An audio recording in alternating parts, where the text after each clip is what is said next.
Deus tem planos para cumprir em nossas vidas. Essa é a mensagem de toda a Bíblia e é isso mesmo que estamos estudando aqui no Encontro com a Palavra, escrito pelo pastor Dick Woodward e narrado pelo pastor Edson Bruno. Fique atento a mais um programa que o Ministério Cooperativo Internacional leva a você. Com você agora, pastor Edson Bruno. Que bom estarmos aqui para mais uma vez juntos estudarmos a Bíblia Sagrada, a Palavra de Deus. Seja bem-vindo a mais um Encontro com a Palavra. Bom, nós estamos estudando versículo por versículo o Sermão do Monte. Acomode-se. Outra vez eu quero começar o nosso estudo com a leitura da Palavra de Deus. Não julguem, para que vocês não sejam julgados, pois da mesma forma que julgarem, vocês serão julgados. E a medida que usarem também será usada para medir vocês. Por que você repara no cisco que está no olho do seu irmão e não se dá conta da viga que está em seu próprio olho? Como você pode dizer ao seu irmão, deixe-me tirar o cisco do seu olho, quando há uma viga no seu? Hipócrita! Tire primeiro a viga do seu olho e então você verá claramente para tirar o cisco do olho do seu irmão. Não deem o que é sagrado aos cães, nem atirem suas pérolas aos porcos. Caso contrário, estes as pisarão e aqueles, voltando-se contra vocês, os despedaçarão. Acabamos de ler os 6 primeiros versículos do capítulo 7 de Mateus. O capítulo 7 de Mateus já é quase o final do Sermão do Monte. Mais uma vez devemos nos lembrar do contexto no qual este sermão foi dado. Multidões de pessoas junto ao mar da Galileia. Jesus ministrando para elas sozinho. Mesmo sendo filho de Deus, como Jesus atingiria toda aquela multidão sozinho, vivendo em um único corpo? Por isso, lemos em Marcos capítulo 3, versículo 13, que Jesus convidou pessoalmente alguns dos seus discípulos para se juntarem a ele no alto de uma das montanhas daquela região. Lá no alto da montanha, Jesus deu este ensino registrado nos capítulos 5, 6 e 7 do Evangelho de Mateus. Não podemos esquecer que a estratégia e o contexto deste ensino eram: você gostaria de ser parte da solução para todos os problemas das multidões que estão lá embaixo, no sopé da montanha? Neste primeiro retiro cristão, como chamei este encontro, Jesus recrutou as soluções e as respostas para os problemas das multidões deste mundo. Este chamado ainda está valendo para nós hoje, como valeu naquele retiro. O propósito e a estratégia ainda são os mesmos. Jesus Cristo quer transformar aqueles que professam ser seus seguidores em soluções e respostas, em sal da terra e luz do mundo para as multidões deste mundo. Na primeira parte deste ensino, Jesus nos mandou olhar para dentro de nós mesmos e ensinou as bem-aventuranças. Depois, na segunda parte do capítulo 5, Jesus nos mandou olhar ao redor e falou sobre os relacionamentos. No capítulo 6, Jesus mandou olharmos para o alto. Caso contrário, jamais teremos as atitudes e os relacionamentos que Ele quer que tenhamos. É preciso ter a graça de Deus para que estas coisas aconteçam em sua vida. Na segunda metade do capítulo 6, Jesus enfocou os valores daqueles que olham para o alto. Na primeira metade, Jesus falou sobre as disciplinas espirituais necessárias para que nosso olhar se fixe no alto. Este é o assunto da primeira metade do capítulo 6 de Mateus. Na segunda metade deste capítulo, assunto do último programa, Jesus falou sobre os valores daquele que está no mundo andando entre as multidões, mas que mantém seu olhar fixo no alto. O desafio é manter as disciplinas espirituais que nos ajudam a olhar para o alto. E os valores espirituais? Bom, você tem os valores espirituais resultantes destas disciplinas espirituais? Agora, no capítulo 7, creio que Jesus já estava encerrando o primeiro retiro e concluindo seu ensino. Jesus gostava de fazer convites. Observe o convite maravilhoso de Jesus registrado nos 3 últimos versículos do capítulo 11 de Mateus. Venham a mim todos os que estão cansados e sobrecarregados, e eu lhes darei descanso. Tomem sobre vocês o meu jugo e aprendam de mim, pois sou manso e humilde de coração, e vocês encontrarão descanso para suas almas, pois o meu jugo é suave e o meu fardo é leve. Jesus fez este maravilhoso convite para aqueles que se sentem sobrecarregados e não conseguem mais levar as suas cargas. O convite é para ir a Ele, e não para a igreja, nem para o estudo bíblico. E quem for até Ele terá descanso. Nesse convite, Jesus mostrou como encontrar o descanso que Ele dá àqueles que vão até Ele com sinceridade. Este foi um dos convites que Jesus fez. Agora, no capítulo 7, Jesus estava encerrando o Sermão do Monte e o fez com mais um convite. O desafio do início deste ensino foi: onde você está? No sopé da montanha? Ainda é parte do problema?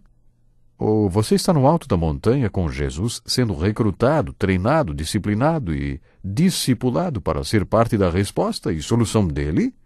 Você é parte do problema ou parte da solução, hein? Este foi o desafio lançado para nós no início deste ensino. Agora, depois de termos ficado com Jesus no alto da montanha por algum tempo, a pergunta que devemos responder é: você está no sopé da montanha ou no alto da montanha? Todo esse ensino foi feito para os que estavam no alto da montanha e podemos dizer que hoje ele se aplica a nós, os que são parte da Igreja de Jesus Cristo, que realmente professam ser seus discípulos e seguidores. A pergunta que devemos responder agora, que estamos perto da conclusão deste retiro, é: que tipo de solução você é? Que tipo de resposta você é? Que tipo de discípulo de Jesus Cristo você é, hein? Esta passagem tão importante começa com as seguintes palavras: não julguem. Para muita gente, o texto acaba nesta primeira frase, e é como se os outros versículos não existissem. Não julguem. É comum uma pessoa que está se abrindo para o Evangelho e que começa a ler a Bíblia, ler esta passagem e depois dizer: não julgue. Aqui na Bíblia está escrito que não é para julgar. Por isso, não me venha com julgamentos por causa de tudo que tenha feito. Mas estudando toda a passagem, compreendemos que não é exatamente assim que devemos interpretar o texto. Na verdade, a passagem está dizendo que devemos julgar e estabelece pelo menos 3 maneiras de fazer isto. Primeiramente, devemos fazer um auto-julgamento. Você precisa tirar a viga do próprio olho. Primeiro, você precisa tirar a trave que está no seu olho para depois poder ver claramente o cisco que está no olho do seu irmão. Por isso afirmamos que a passagem não diz: não julguem. Ela diz que não devemos julgar o irmão primeiro. Primeiro julgue a você mesmo. Mas depois de fazer esse auto-julgamento, você estará habilitado para ajudar o seu irmão a tirar o grão de areia do olho dele. Depois, no final da passagem, lemos o seguinte: não deem o que é sagrado aos cães, nem atirem suas pérolas aos porcos. Aqui também temos uma exortação para fazermos discriminação e para julgar. É isso mesmo. Nem todas as verdades espirituais são para todos. Você precisa ser muito sensível para perceber de que lado cada pessoa está espiritualmente e saber o que deve ou não deve falar para aquela pessoa. O apóstolo Paulo tinha o dom para isso. Você se lembra o que ele escreveu no capítulo 9 de 1 Coríntios? Porque, embora seja livre de todos, fiz-me escravo de todos para ganhar o maior número possível de pessoas. Tornei-me judeu para os judeus, a fim de ganhar os judeus. Para os que estão debaixo da lei, tornei-me como se estivesse sujeito à lei, embora eu mesmo não esteja debaixo da lei, a fim de ganhar os que estão debaixo da lei. Para os que estão sem a lei, tornei-me como sem lei, embora não esteja livre da lei de Deus, e sim sob a lei de Cristo, a fim de ganhar os que não têm lei. Para com os fracos, tornei-me fraco, para ganhar os fracos. Tornei-me tudo para com todos, para de alguma forma salvar alguns. Paulo estava dizendo que ele discriminava muito bem para quem pregava o Evangelho de Cristo. Ele não dizia a mesma coisa para todo mundo. No versículo 6, aqui, nós encontramos os termos cachorros e porcos para se referir às pessoas. Isso quer dizer, eu acredito que há pessoas que são tão não espirituais como um cachorro ou um porco, sem qualquer interesse nas coisas espirituais. E por isso é inútil falar ou compartilhar com elas as verdades preciosas. Outros acham que os termos cachorro e porcos se referem a incrédulos, mas isso não quer dizer que você não deve apresentar o Evangelho para as pessoas que não conhecem o Evangelho. A Bíblia tem apenas uma mensagem para a pessoa que não conhece. Ou, como dizem, para os incrédulos: arrependa-se e creia no Evangelho, e você será salvo. Esta é a mensagem clara, direta. Deus tem para a pessoa que crê, que se arrepende e experimenta a salvação, 66 livros inspirados, repletos de palavras que Deus quer transmitir para o homem que quer ser um homem de Deus, que quer ser aperfeiçoado naquilo que Deus quer que ele faça. Mas quando a pessoa não tem fé nem graça, nem está aberta para o que é espiritual, você não deve compartilhar as coisas profundas de Deus com ela. Você não deve falar com ela sobre as doutrinas das Escrituras com pessoas que não creem. Não adianta. Você vai apenas discutir. A Bíblia é muito clara ao explicar que essas pessoas vão achar que tudo que você está dizendo é bobagem. Elas não conseguem entender o que é espiritual se não são espirituais, porque as coisas espirituais são compreendidas espiritualmente. Mas aí o que fazer então? Não vamos falar do Evangelho para tais pessoas? Vamos deixar que elas sigam o caminho para a perdição e caiam no inferno? Olha, vamos orar. O Espírito Santo vai trabalhar naqueles corações. Nós já falamos sobre isso quando estávamos na série Casamento e Família, e muitas vezes tocamos nesse assunto. Há muitas esposas que estão literalmente cansadas com seus esposos que são incrédulos. Elas já falaram, e nada deles se arrependerem. E muitas vezes são pessoas com o coração totalmente fechado. Sabe qual é o melhor remédio? Colocá-los diante de Deus. Deixe o Espírito Santo trabalhar. Não jogue mais pérolas para eles e vice-versa também. Nós falamos bastante sobre isso durante a série Casamento e Família. Muitas vezes a melhor coisa é você silenciar e colocar tal pessoa diante de Deus.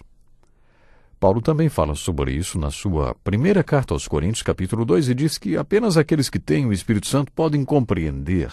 Então vamos deixar o Espírito Santo ir trabalhando no coração daquela pessoa que você talvez até gostaria que viesse aos pés do Mestre, mas é uma pessoa com o coração tão fechado e talvez faça até pouco caso de tudo que você fale a ela. Essa passagem de Mateus, capítulo 7, é muito séria. Leia o texto com cuidado e você vai ver. Não está dizendo, não julgue ninguém. Não, nesse ensino tão profundo, mais uma vez, Jesus está fazendo perguntas intrigantes e penetrantes. Essa é a verdade. Eu acho que Jesus tinha um ótimo senso de humor, sabe? Nós vamos ter que ficar por aqui hoje. Que Deus possa lhe abençoar grandemente a compreender todas as verdades. Até o próximo programa. Que lição importantíssima. Obrigado, Pastor Edson Bruno. Prezado ouvinte, coloque em prática o que você ouviu aqui. Sem dúvida, sua vida será grandemente abençoada. Este é um estudo escrito pelo Dr. Dick Woodward, na voz do Pastor Edson Bruno. Escreva-nos e solicite o material. Nosso endereço é Encontro com a Palavra, Caixa Postal 2011, CEP 89201-970, Joinville, Santa Catarina. Até o nosso próximo Encontro com a Palavra.